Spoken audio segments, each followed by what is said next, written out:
Hello, everyone. My name is Kayla Hurst. I am a senior in the college and president of Emory's National Association for the Advancement of Colored People. Thank you for coming to the rally against racism.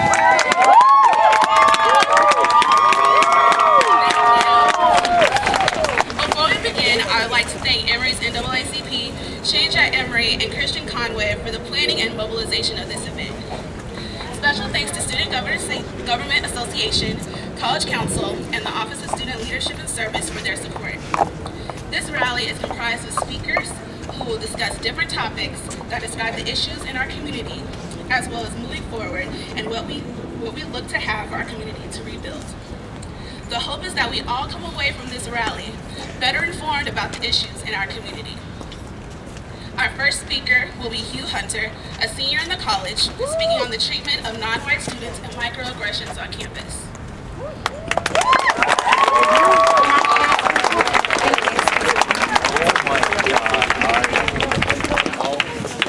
How's everybody doing? Good. Glad to see you guys here. I'm honored to be speaking. I know I'm just the first of the long list of speakers, so I'm trying to get you guys out of the cold as quick as possible. Microaggressions are described as brief and commonplace daily verbal, behavioral, or environmental indignities, whether intentional or unintentional, that communicate hostile, derogatory, or negative racial slights and insults towards people of color. Incidents like these occur on a day-to-day basis. The more striking component of microaggressions is that since they happen all the time, and oftentimes are covert, we are left wondering about all types of experiences and if every slight was actually derived from racial motivations, which puts us on guard 24/7.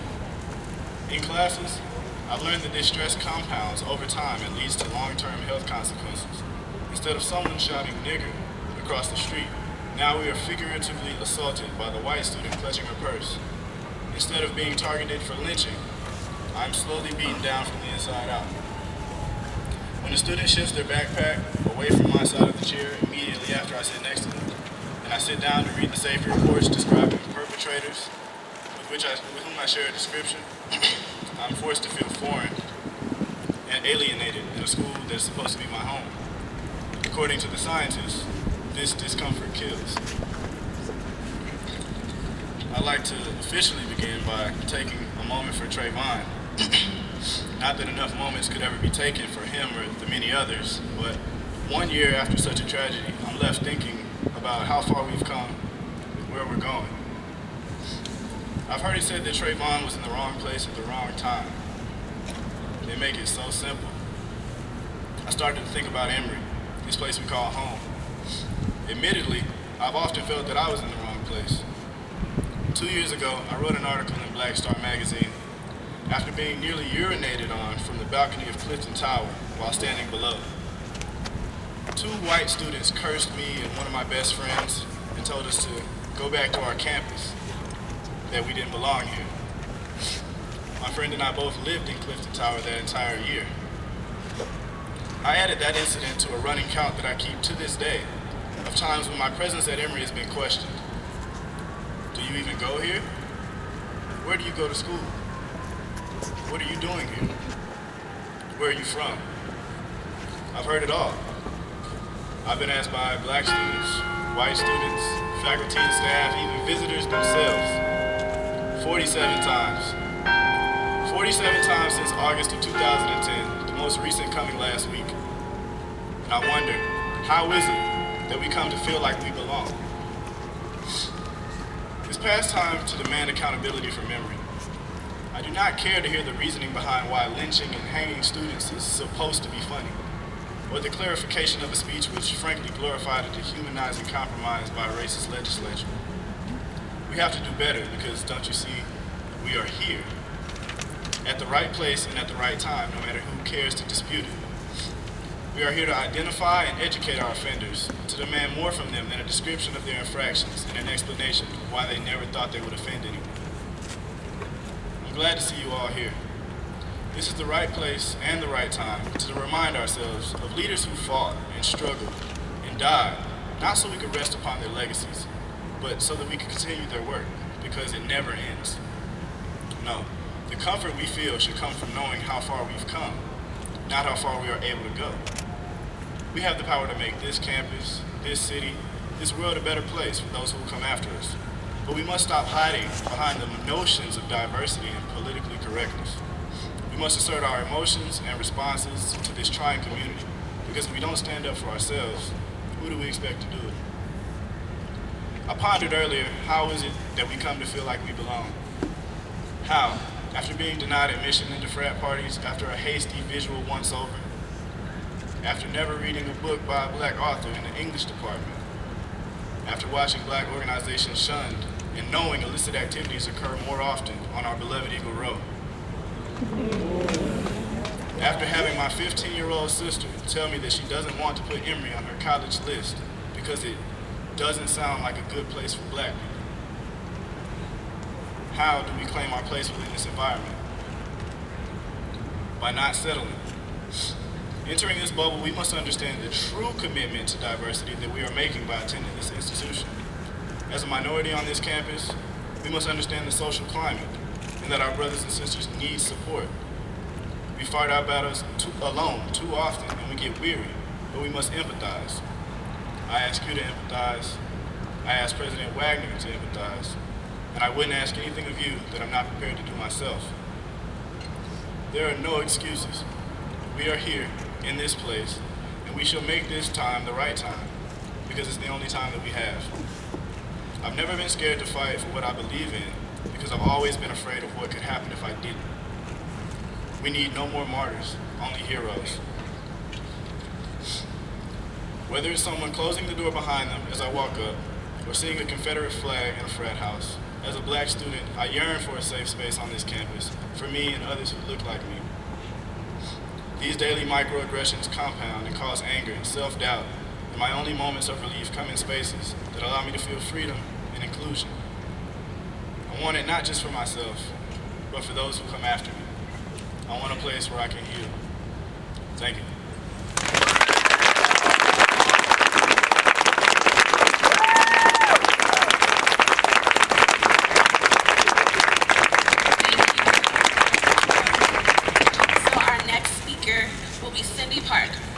She's a sophomore in the college studying sociology and currently pre-business. Cindy will be speaking on the Beta Theta Pi Cheers incident and the effects on the Asian American community.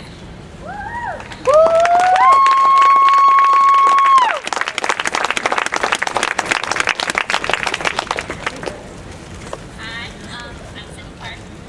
So today I'm going to talk about It's not working. All the lights are on. No way.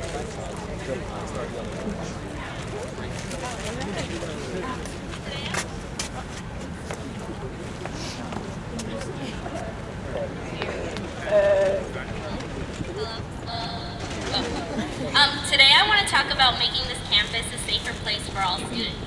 We need to stop thinking about racism as somebody else's problem and acknowledge it is everybody's problem.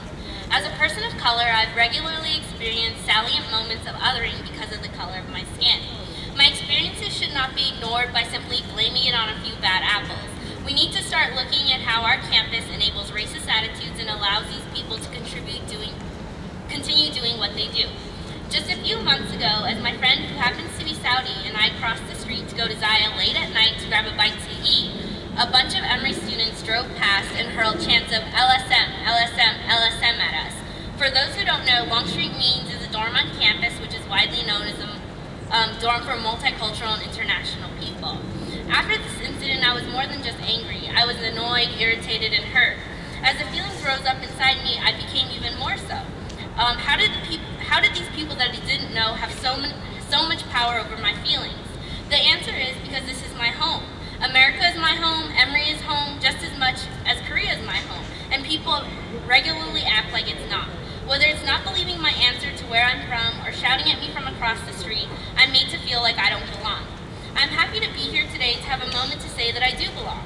We belong, and it's time to take that power back. Microaggressions like the ones I just described make it hard to sympathize or have patience when people tell me racism is no longer an issue on campus. I'd also like to mention, neither my friend or I live in Longstreet Means. This event strongly parallels the situation last year, when during an intramural game between CUSA, a Korean organization, and Beta, a fraternity on campus, cheers of USA, USA, USA broke out from the Beta crowd. I had learned of the situation through an article on the Emory Wheel, which subsequently has been deleted. I was offended then by the situation because as an Asian American, I know all too well how that feels. I was born and raised in Southern California, and yet when people ask me where I'm from, and I reply with Southern California, all too often the next question is, quote, no, where are you really from? Despite my knowledge and birth certificate, everyone is an expert who knows for sure that's impossible. Even during the Beta CUSA incident, there was a lack of response from administration about what measures were going to be taken to prevent incidents just like these in the future. Emory's lack of response to such things makes me wonder, do I matter? Do any of us matter? When I am constantly told, even by my friends, that I am not, quote, not like the other Asians, or that I'm different, as if that's supposed to be a compliment I'm striving towards, people cannot tell me race no longer matters. When it's assumed that I know every Asian person on campus simply because I'm Asian, people can't tell me race no longer matters. When I know that these exact sentiments about Asian Americans are what motivated the murder of Vincent Chen, people cannot tell me that race no longer matters. When my race carries certain meanings on this campus, such as my major, no, I'm actually not pre-med, or majoring in chemistry and biology, how strict my parents are, no, my mom is not a tiger mom, my capabilities in math, I've actually never taken a course past calculus, and no, I did not get an A in the class, or my GPA, believe it or not, is below a 3.9. It's difficult to comprehend how we live under the notion that race no longer matters. These stereotypes limit my ability for self-expression and make me feel like an outsider in my own community, and more importantly, in my own skin. Clearly, my race matters. When people tell me it doesn't, but still treat me like it does, I am confused, irritated, but most importantly, unsurprised. I am deserving of respect. I am not meek or docile, and I am also not over-sexualized, as so often portrayed of Asian women in pornography. Asian women deserve respect, just as all women deserve respect. When I am hit on at a fraternity party and then told by my friend that he, quote, has a thing for Asian women, how am I supposed to feel? What am I supposed to do? So when you minimize my experience by telling me I am overreacting, you do nothing to solve the problem, nothing to address the situation, and nothing to make me feel as if I matter or that my experiences are important to you. The events that I've mentioned above, along with a slew of other events that have taken place on campus this year, to my peers and to the public, to name a few, President Wagner's article, of course, the Dooley Show incident, and so on, aren't isolated issues. They are only indications of the bigger, consistent problem at Emory of a deep cultural insensitivity. So I guess out of all of this, the most important question to be asked is what is going to be done. There needs to be more transparency within administration and responsibility for the events that have taken place, which makes so many people of color feel like they don't belong. Like they don't belong on this campus or even in their own skin. Acknowledge racism is an issue on campus. One of the things that President Wagner can do is issue a new response to his problematic 3/5 compromise article. We weren't offended because we didn't understand the comparison he was trying to make. We were offended because it was offensive. Wagner recently said on his own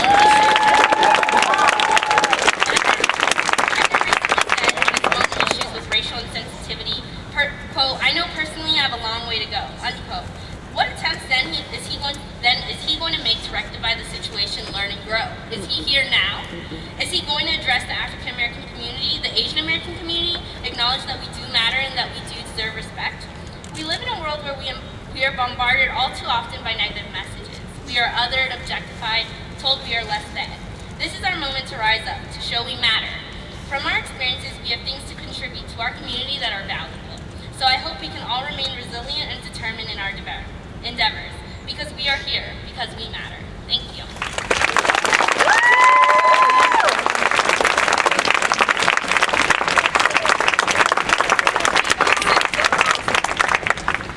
So now we are pleased to welcome Dr. Lawrence Jackson, a professor in the Department of English and African American Studies, who has joined us to share a faculty perspective. Professor Jackson is a well-respected author who we are very pleased to have join us this evening.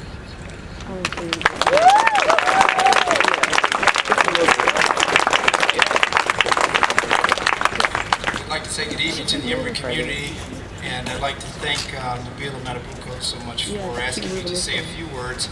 I will be very brief because I'm learning so much from the students.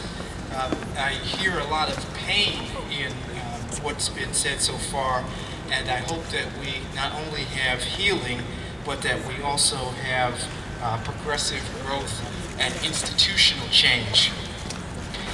We're standing tonight, of course, on the remnants of the old Peyton plantation, and as many of you know and understand, if we walked from where we're standing in Asbury Circle in the direction of the VA hospital, we would eventually get to Butler's Lane, which used to be the place where the slave quarters were on this plantation. It's very important to have a sense of the history of the place. Some of you are continuees from Oxford College, and you know that at Oxford College there were many relationships between blacks and whites during the antebellum era, some of which we would understand today with the language of something like genocide and forced rape. And it was only very recently that we began to change the historical perspective. We used to understand Miss Kitty as the friendly person accompanying the bishop on his travels and so forth. I am reminded that I'm